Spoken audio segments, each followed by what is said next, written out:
마침내 엘리사벳이 해산할 기한이 되었고 그녀는 천사가 예고한 대로 아들을 낳았습니다.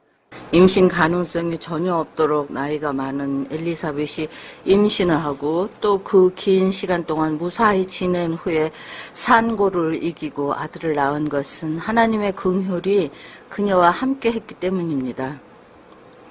하나님은 연약하고 쓸모없게 된 여인을 부르셔서 하나님 나라를 위해서 귀한 곳에 사용해 주셨습니다.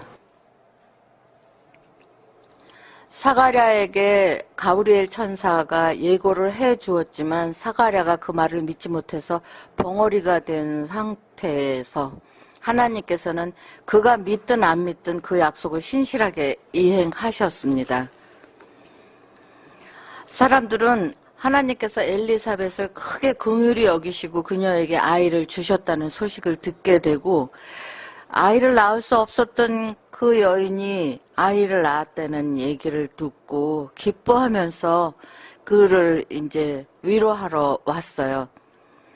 그래서 함께 기뻐하고 그랬었는데 8일이 지나게 되면 남자아이를 할례를 하잖아요. 그래서 그 부친의 이름을 따라서 이름을 사가랴라고 부르려고 했는데 그 엘리사벳이 얼른 이렇게 대답하는 거죠.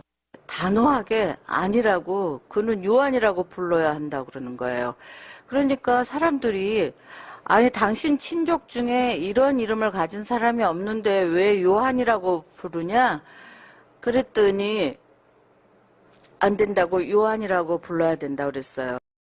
사가랴에게 어떻게 요한이라는 이름을 지을 수 있냐, 뭐 손짓 발짓 하면서 사가랴는 아직도 말을 못하고 있으니까, 그러니까 그 서판을 달라고 사가랴가 그래서 갖다 줬더니 거기다가 그 이름은 요한입니다 이렇게 썼어요. 그래서 그 온 사람들이 모두 다 깜짝 놀랐죠. 사가랴는 천사도 만났고 천사의 말대로 고목 같은 자기네 부부 사이에 아이가 생겼고 하나님에 대한 은혜를 너무 잘합니다. 사가랴는 성령에 충만하여 주 이스라엘의 하나님을 찬송하라고 첫마디를 했습니다. 그가 말을 하지 못하는 동안에 자신의 입이 얼마나 중요한지 뼈저리게 느꼈을 것입니다. 엘리사벳이 임신을 했을 때에도 하나님을 찬양하고 싶었을 것입니다. 그런데 불신에 대한 징계로 인해 말을 하지 못한 채 침묵으로 일관해야 했습니다. 마침내 그의 입이 열리게 되었을 때 찬송하리로다 주 이스라엘의 하나님이여. 하나님께서 자기 백성을 돌아보사 구속하셨다.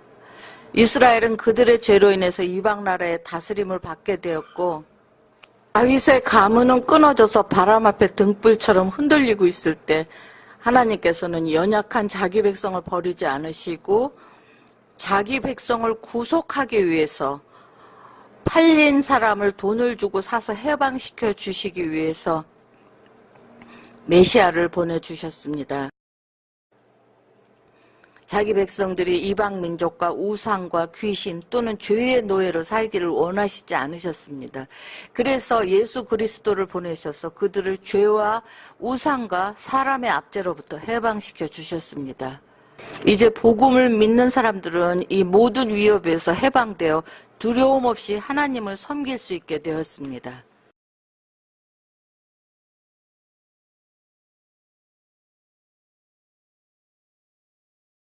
사가랴는 요한에게 아이야 너는 지극히 높으신 분의 선지자라 일컬음을 받게 될 것이다. 지극히 높으신 분의 선지자는 하나님 또는 그리스도를 의미하거든요. 이는 네가 주님 앞에 앞서가서 그 길을 예비하여 주의 백성들에게 그들이 지은 죄를 용서받는 구원에 대한 지식을 줄 것이기 때문이라. 요한은 이스라엘 백성들에게 그들의 죄를 용서받는 구원의 길에 대해서 가르쳐 주었습니다. 이스라엘 백성들에게 공개적으로 회개하고 세례를 받으라고 외쳤습니다. 그래서 그의 말을 듣고 회개한 사람에게 용서의 표시로 물 세례를 주었거든요. 이러한 방법으로 하나님을 떠났던 이스라엘 백성들의 마음이 주님께 향하도록 미리 준비시켰습니다. 그는 또 나는 물로 세례를 주지만 내 뒤에 오시는 분은 나보다 크시니 그분은 너희에게 성령으로 세례를 주실 것이다. 그래서 그리스도께서 주실 성령 세례에 대한 예고도 했고요. 또 사가랴가 자기 아이에게 이는 우리 하나님의 자비와 긍휼을 인함이라 이로써 돋는 해가 높은 곳으로부터 우리에게 임하리니 어두움과 사망의 그늘에 앉은 자에게 빛이요 평화의 길로 우리 발을 인도하실 것이다. 사가랴가 이제 메시아를 통한 구원을 위로부터 내려 쬐는 햇빛에 비유하고 얘기하는 거예요. 그리고 이제 그 아이는 자라나서 영적으로 강해졌습니다. 그리고 그는 이스라엘에 나타날 때까지 광야에서 있었습니다. 세례 요한의 어린 시절에 대해서 단 한 절로 이렇게 묘사했습니다.